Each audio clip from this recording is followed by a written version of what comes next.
Saudações a todos. Para nossa reflexão, nós vamos buscar hoje uma carta que veio através do Chico Xavier, porque o Chico Xavier, um dos trabalhos, além dos livros que compuseram ali, deram continuidade à doutrina espírita, né? Livros e livros que vieram através da mediunidade do Chico Xavier. Um dos trabalhos dele, além desses livros, eram também cartas, cartas e cartas e cartas que ele escrevia para as mães saudosas, para os pais saudosos, para as famílias enlutadas, digamos assim, sofridas, com a ausência de um afeto querido. Então, foram anos, anos e anos em que ele ficava horas, horas e horas escrevendo, e depois altas horas da noite, já madrugada, já raiando, ele voltava ali ao salão onde estavam as pessoas aguardando e ouvindo palestrantes, iam revezando palestrantes ao som de uma música, e ele vinha e lia as cartas, né, e entregava as cartas. E uma que marcou muito foi a carta recebida pela Nair Belo, aquela grande, inesquecível comediante, né, que desencarnou em 2007. E em 97, mais ou menos isso, se, aliás, não é 97, em 1975. Em 1975, um dos seus filhos desencarna num acidente. O Manuel, o nome dele era Manuel. E ele desencarna num acidente, e ela relata nos programas, nas entrevistas, que a tristeza dela era demais. Ela não conseguia se recompor, mas ela teve o auxílio depois de algumas idas até Uberaba, e ela teve o auxílio ali, a bênção de receber uma carta do filho, e a partir dali ela vai se recuperando, como ela dizia, pela fé e o trabalho, né, que a impulsionou. Em 3 meses ela já conseguiu estar atuando, trabalhando de novo. Mas vamos à carta. Vamos à carta e nós vamos ver ali a riqueza de detalhes. Então, aqueles que estranham ou que duvidam ou que querem descrer da imortalidade da alma, deveriam buscar estudar mais a fundo, né? Inclusive pesquisas, podem buscar pesquisas fora do âmbito da doutrina espírita. Dentro da parte da ciência, temos muitas e muitas pesquisas que mostram ali casos de reencarnações, que comprovam a imortalidade da alma, casos de crianças que têm ali uma lembrança muito nítida de encarnações passadas. Enfim, são muitas as formas de nós nos fortalecermos nesta compreensão da imortalidade da alma, portanto, da continuidade da vida, para que consigamos passar pelas dores que a vida nos traz, superando e dando continuidade às nossas vidas, porque a vida pede que continuemos, né?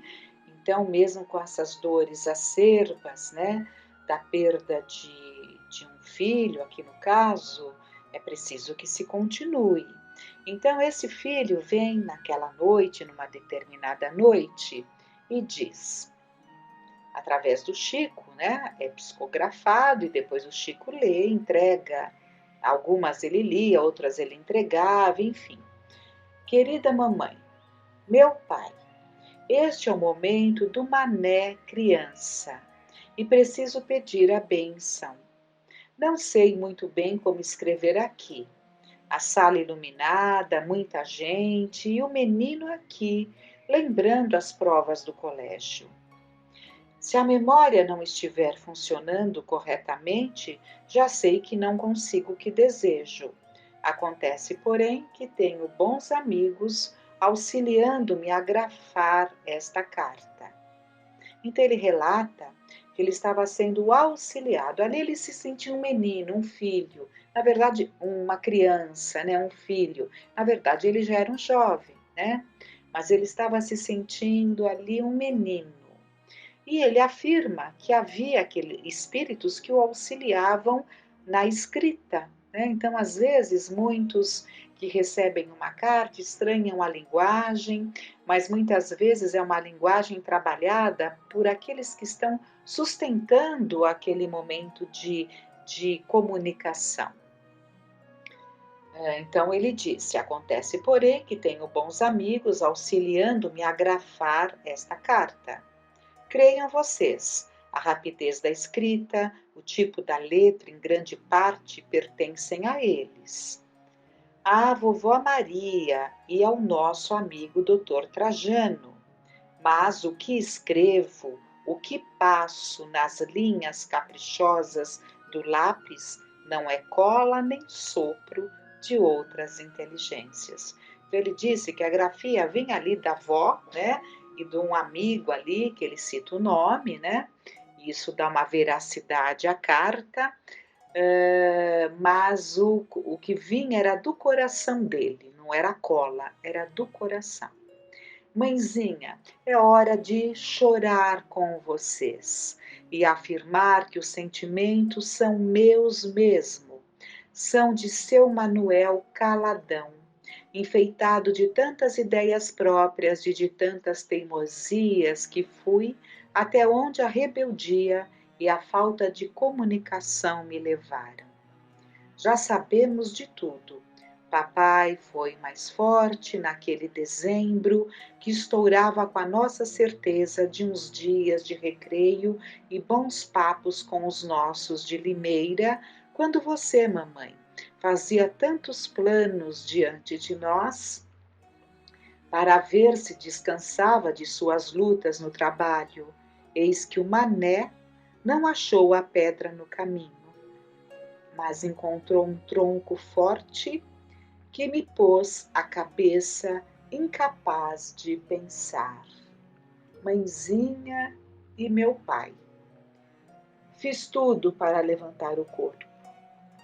Ele está aqui se referindo ao momento já morto, né?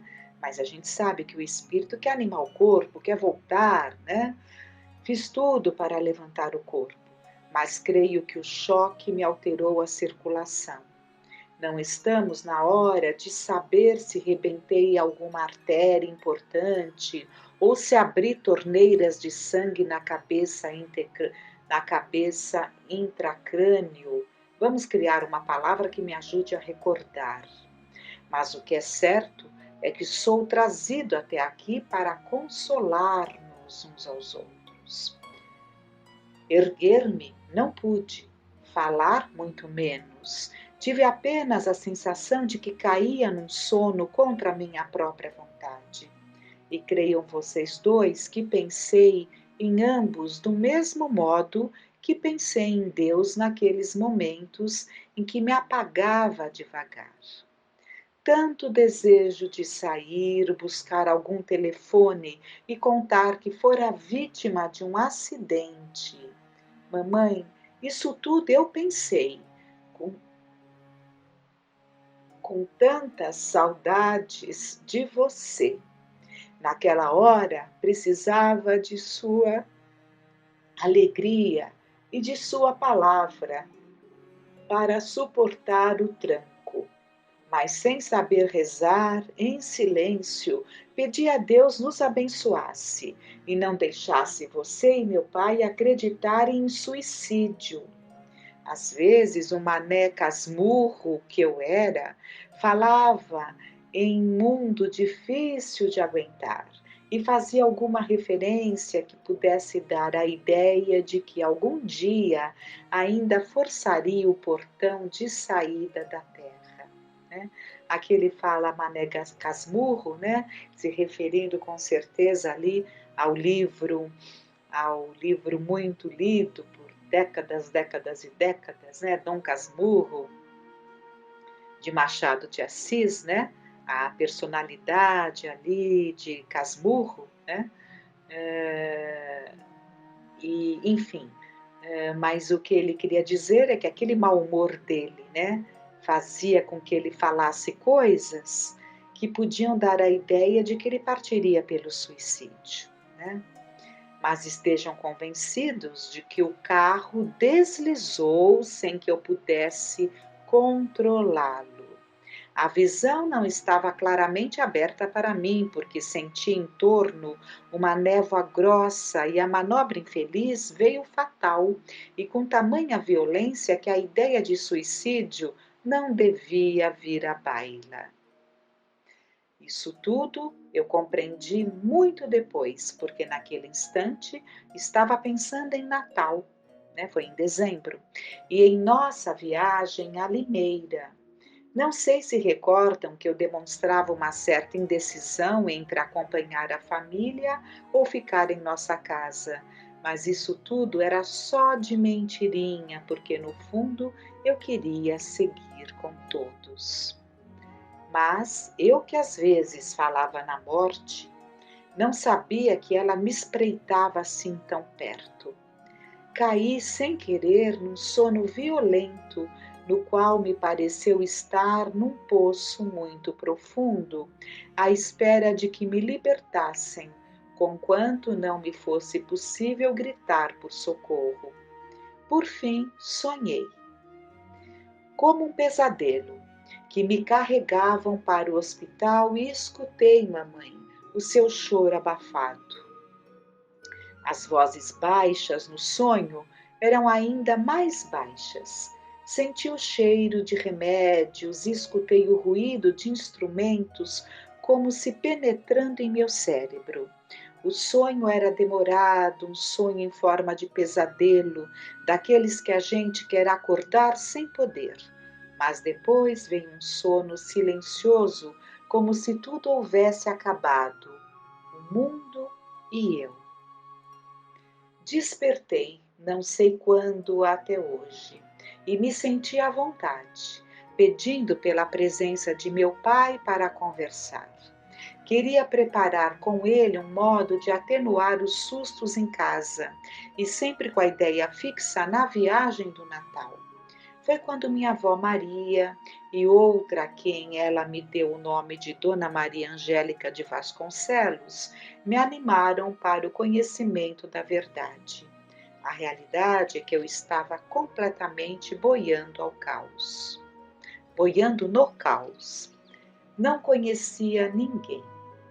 Elas me apresentaram a dois senhores que se identificaram como sendo o Dr. Trajano de Barros e meu bisavô Souza, e depois trouxeram um sacerdote amigo e paternal que me disse conhecer-nos a todos. Tive a ideia de que o grupo se compadecia de minha ignorância, mas o sacerdote encontrou um caminho para abordar-me.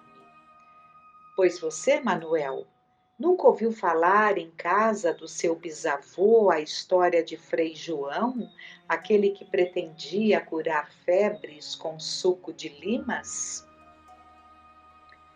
Ele perguntou com um sorriso tão luminoso e tão amigo que meu espanto diminuiu.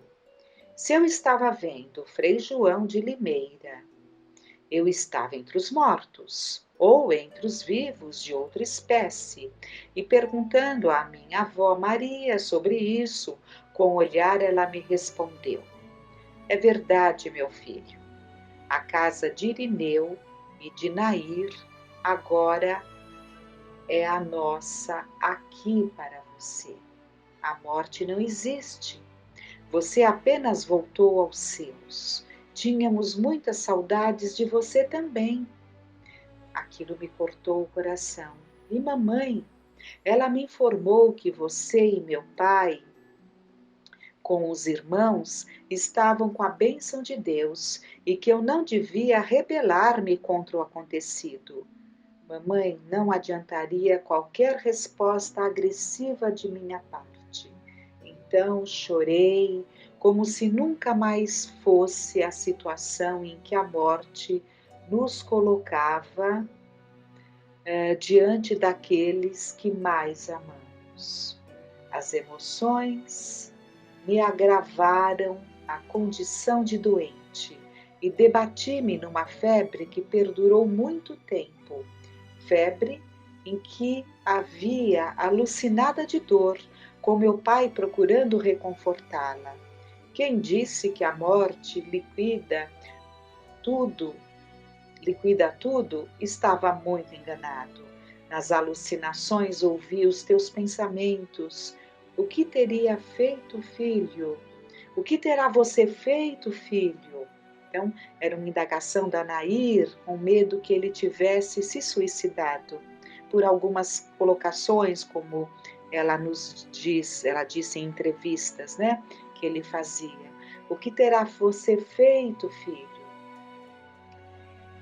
Manuel, conta para sua mãe a verdade, fale se você não mais nos quis. Então ficou essa dúvida no coração da Nair, da família, né? E ele está narrando para a mãe, né? E eu respondi explicando o acidente. Mesmo cansado e abatido como estava, via meu pai sofrer calado para não aumentar a tristeza em casa. E ouvi os irmãos falando em festas de Natal e Ano Novo, com algumas pontas de ironia de quem não compreende a presença do sofrimento nas horas em que mais pensamos em Deus. Então, os irmãos estavam ali, de certa forma, revoltados, né? Mas, melhorando, comecei a temer por você, mãezinha. Sua alegria parecia morta. Seu coração dava a ideia de uma noite fria e sem estrelas. Você pensava se valeria a pena ficar na terra sem o seu mané Casmurro. E tanto amor extravasava de seu coração para o meu, embora as distâncias de espaço que não existem para os que se amam, que o teimoso de sempre, inclinei-me para a ideia de Deus e comecei a pedir por sua alegria e por sua vida. Papai e os nossos não poderiam ficar sem você. E você não poderia vir antes do momento marcado. Porque nós sabemos, não é? Vamos dar uma parada. Angústias, tristezas profundas podem antecipar a nossa partida. Né? Então ele está dizendo que aquela tristeza não podia continuar, porque ela não poderia voltar antes do tempo marcado. Né? Então, continuando a carta. Pedi tanto que um amigo apareceu com a vovó Maria e se identificou por Oduvaldo. Era o nosso amigo Oduvaldo Viana que me disse: você pode estar sossegado. Nair é mais corajosa do que você pensa. E nós vamos organizar a peça em que sempre desejei ver sua mãe mostrar o talento que lhe conheço. Depois de algum tempo, passei a vê-la no espelho de minha visão, ocupada com o teatro. E Oduvaldo, com muitos amigos, auxiliando a mãezinha. Eu sabia que isso ia dar certo, porque você foi sempre a rainha do trabalho. Serviço nunca lhe deu medo, e foi com muitas lágrimas de alegria que fui levado para abraçá-la em sua volta ao palco de paz e alegria. O trabalho diminuiu nossas penas. Papai ficou mais calmo ao vê-la mais serena e toda a família reanimou-se. Perdoe-me se me estendi tanto. Não tenho pretensões de sintetizar. Não é isso? Isso é para escritores que burilam as palavras e as frases como os ourives fazem com as pedras preciosas. Aqui, mamãe, é só o coração do filho para tranquilizá-los. Estou bem, estou em outras faixas e agora menos introvertido. Estou aprendendo aquela ciência em que você e meu pai sempre me quiseram bem formado, a ciência do diálogo. Estou aprendendo a sair de mim mesmo e a ouvir para responder certo. Penso que consegui o que desejava: sossegar meu pai e minha mãe acerca do acidente de que fui vítima. Papai está com excelentes estudos sobre a vida da alma. Quando você, mamãe, puder fazer o mesmo, isso será muito bom. Eu teria chegado aqui mais escovado. Ah, é um termo antigo, mas falava-se, fulano é escovado, né? É traquejado, enfim, tem conhecimentos, né? Experiências. Então, eu teria chegado aqui mais escovado se tivesse alguma preparação sobre os meus novos assuntos. Abraços na turma toda, começando por Aparecida e continuando nos irmãos. Diga, mamãe, a eles todos que estou melhor e com boas notas de renovação. Desejo a todos uma vida longa e muito feliz. Obrigado, mamãe, por seus gestos de caridade pensando em mim. Esse agradecimento é extensivo ao meu caro papai. Minhas saudações aos seus e nossos companheiros de trabalho, especialmente aos que vieram com vocês até aqui. Está se referindo ali ao ambiente do Chico, né? Um abração para todos de São Paulo e Limeira e vice-versa. Agora peço-lhes que me abençoem com alegria. Mamãe, creio que principalmente você e eu já nos cansamos de chorar. Coloque a sua alegria em nossa vida como sempre. Seja sempre a nossa Nair Belo, que nós seguíamos atentos em tudo de bom e belo que a sua arte produz. Meu abraço aos dois, a você e a meu pai. Com um beijo do filho, cada vez mais reconhecido e sempre mais filho de vocês pelo coração e com todo o coração do Mané. Manuel Francisco Neto. E nós vimos, né? Acompanhamos a jornada da Nair Belo e vimos que ela recuperou-se e continuou transmitindo muita alegria, com certeza, aos seus e a todos nós que tanto a admirávamos, né? Muitas reflexões, muito aprendizado, que fiquemos em paz.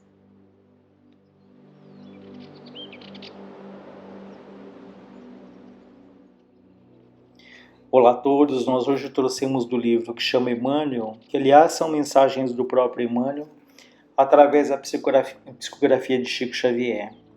E no capítulo 32 ele fala sobre um tema que se chama dos destinos.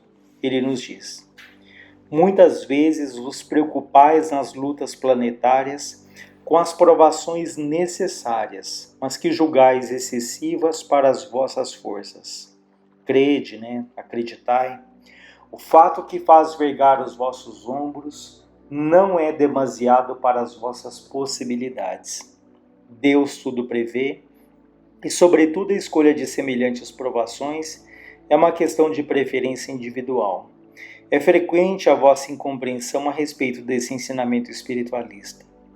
Estais, porém, entre as masmorras da carne, a vossa consciência limitada frequentemente se nega a encarar a luz em todos os seus divinos resplendores. Então ele inicia falando que é muito comum que nas lutas aqui, nas provações que são necessárias, primeiro essa palavra necessária. Necessária porque essas provações elas nos tiram ali do comodismo, da letargia, elas estimulam ali o nosso desenvolvimento. E que nós julgamos que elas são excessivas para as nossas forças. Quantas vezes falamos que não suportamos, que não temos condições de superar aquilo, que nós não seríamos loucos de pedir ali uma dificuldade tão grande, mas como ele diz em seguida, a nossa consciência aqui é muito fragmentada. Do outro lado, nós temos uma visão muito mais ampla, muito mais clara, e aquilo que nos parece hoje um absurdo são coisas, são situações, primeiro que elas foram plantadas, provocadas em algum momento por nós, e que nós pedimos porque sabíamos duas coisas, que elas seriam muito úteis no nosso próprio desenvolvimento, no nosso crescimento, para nos tornarmos espíritos, pessoas melhores, e segundo, que teríamos sim as condições necessárias, porque Deus jamais ali nos coloca em uma situação, em uma prova, na qual nós não tenhamos ali as condições de lutar, de superarmos. Então, quando fala que nós julgamos que aquilo é pesado demais para as nossas possibilidades, o que poderíamos pensar? Quais são essas possibilidades que a vida nos oferece? Nós temos ali os amigos, nós temos a família, nós temos a prece, nós temos a religião que nos fortalece, nós temos um espírito protetor e nós temos a nossa própria bagagem. Se nós pensarmos que já vivemos inúmeras existências, quantas coisas já passamos, né? Quantas situações vividas, e se tivéssemos o hábito ali da reflexão, da meditação, nós buscaríamos dentro de nós mesmos, com mais intensidade, essa força, essa bagagem, essa experiência tão necessária. É que no desespero, no medo, na falta de confiança, na ansiedade, nós vamos ali vivendo de uma maneira impensada, né? Esquecendo desses reservatórios que trazemos dentro de nós ali. Por isso é que é muito importante ali o estudo, a fé, a prece, a reflexão, né? Enfim, são muitas as possibilidades que a vida nos oferece, mas nós temos que percebê-las, nós temos que valorizá-las, nós temos que fazer o bom uso dessas ferramentas que Deus, que a vida nos oferece. Ele fala aqui o que é verdade, né? Que estando aqui na Terra, a nossa consciência de fato ele é muito fragmentada. Então temos falado sempre que nós temos que pedir muito a Deus a lucidez, a clareza, o bom senso, para encarar as coisas ali como elas são. Não ali com o sentimento de nos sentirmos reféns da vida, como vítimas, como injustiçados, mas como aqueles que são construtores do seu próprio destino, como aqueles que têm a capacidade de superar as suas próprias lutas, mas percebendo tanto amparo, tanta ajuda que Deus nos oferece todos os dias da nossa vida. Ele diz: somente fora da existência material podereis refletir acertadamente sobre a verdade. Apenas a vida espiritual é verdadeira e eterna. E estáis certos de que com a satisfação dos menores caprichos sobre a face do mundo, poderíeis adquirir elementos meritórios para a existência real? O gozo reiterado não vos enlaçaria mais ainda na trama da carne passageira? Sabeis se podereis suportar a riqueza sem os desregramentos, a mesa lauta, farta, sem os desvios da gula, a posse sem o egoísmo, o bem-estar próprio com interesse caridoso pela sorte dos outros? Ponderai tudo isso e descobrireis o motivo pelo qual a quase totalidade dos seres humanos escolheu o cenário obscuro e triste das dores para argamassar o tesouro das suas felicidades imorredoras e o patrimônio das suas aquisições espirituais. Então ele nos pergunta, será que se estivéssemos ali com toda a fartura, passando pela riqueza, enfim, tendo tudo aquilo que desejamos, será que nós teríamos um olhar ali para o outro que está do nosso lado? Será que cultivaríamos a simplicidade, a humildade? Muito dificilmente, né? Por isso é que ele fala aqui, muitas vezes do outro lado escolhemos situações difíceis, assim como, claro, temos todos nós seus momentos também de alegria, de calmaria, mas muitas vezes escolhemos situações difíceis porque sabemos no fundo qual a nossa necessidade, né? E sempre reforçando que jamais ali é o castigo de Deus, Deus não tem nenhum interesse em nos ver sofrendo, Ele quer o nosso aprendizado. Por isso aquela frase sempre lembrada, lição aprendida, sofrimento terminado. Ou seja, o objetivo da nossa existência é esse aprendizado que lhe vem pela alegria, pelo amor, pelo carinho.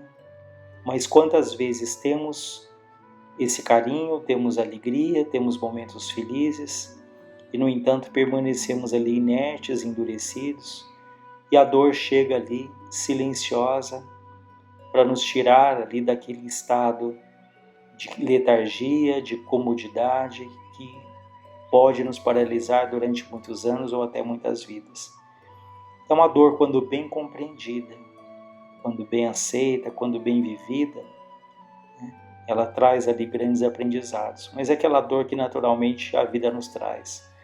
Não aquela dor provocada, não aquela dor ali pela displicência, pelo desespero, mas é aquela dor que a vida naturalmente nos traz. Ele fala sobre a escolha das provações. Ele nos diz: várias vezes já têm sido repetidos os ensinamentos que estou transmitindo sobre as provações aqui na Terra. Muito antes da encarnação, o Espírito faz o cômputo, faz ali um levantamento das suas possibilidades. Estuda o caminho que melhor se lhe afigura na luta da perfectibilidade. E de acordo com as suas vocações e segundo o grau de evolução já alcançado, escolhe em plena posse de sua consciência a estrada que se desenha no porvir, fecunda de progressos espirituais. Então, de maneira geral, nós participamos ali dessas escolhas, salvo aquelas exceções, em que podemos errar tanto que perdemos temporariamente esse poder de escolha. Mas, como ele fala de maneira geral, nós, do outro lado, temos uma visão mais clara, estudamos os caminhos e decidimos ali, junto com a espiritualidade, quais são as estradas que serão mais produtivas para o nosso crescimento. Nem sempre são as estradas mais tranquilas, nem sempre são as estradas mais agradáveis, nem sempre são aquelas que sonhamos, mas são aquelas que nos levam ali para um destino em que, chegando lá, estaremos mais fortalecidos, mais maduros até.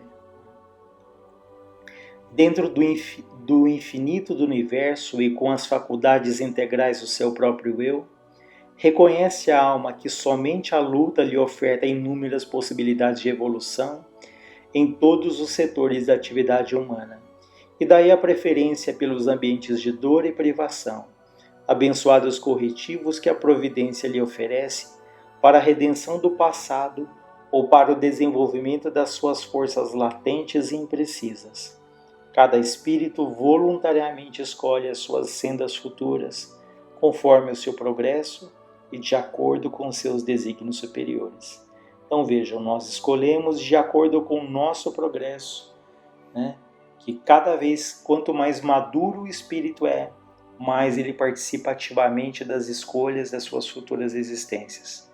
Então depende das suas conquistas, da sua lucidez para fazer escolhas que de fato sejam as escolhas que melhor ali sejam para o crescimento espiritual, e também, claro, de acordo com os desígnios superiores, de espíritos superiores que têm uma visão muito mais ampla, muito mais clara, e que nós, como crianças espirituais, muitas vezes não sabemos o que é melhor para nós, mas eles nos auxiliam, nos ajudam, nessa tarefa grandiosa ali de se definir qual a estrada, qual é o caminho de existências que temos que percorrer.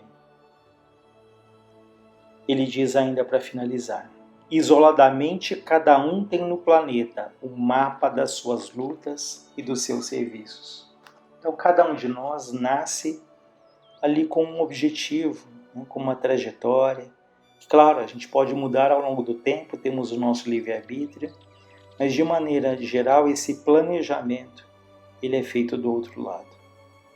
O berço de todo homem é o princípio de um labirinto de tentações e de dores inerentes à própria vida na Terra. Labirinto por ele mesmo traçado, que necessita palmilhar com intrepidez, com coragem moral. Portanto, qualquer alma tem o seu destino traçado sob o ponto de vista do trabalho e do sofrimento, e sem paradoxos, tem de combater com seu próprio destino, porque o homem não nasceu para ser vencido. Vejam, o homem não nasceu para ser vencido. Todo espírito labora, trabalha, luta para dominar a matéria e triunfar dos seus impulsos inferiores. Então todos, sem exceção, nascem para vencer. E nascem ali com amparo, com as condições. Agora, aproveitar essa oportunidade sem o desespero,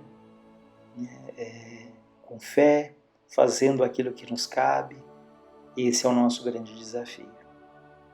É dessa verdade que necessitais convencer-vos.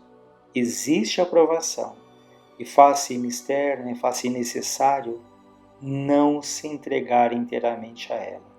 O Espírito ordena e o corpo obedece. Então a aprovação existe para todos, sem exceção, independente de condição, de classe social, de conhecimento.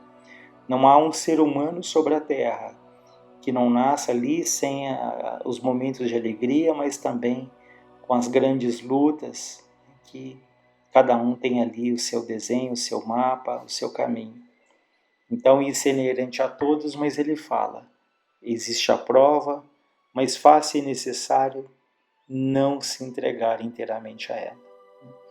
Então muito cuidado para que, se aprendemos que a dor é um bendito instrumento de impulso, quando bem compreendida, quando bem vivida, nós não podemos acomodar a dor. Nós temos que buscar o nosso bem, o bem daqueles que encontramos, né?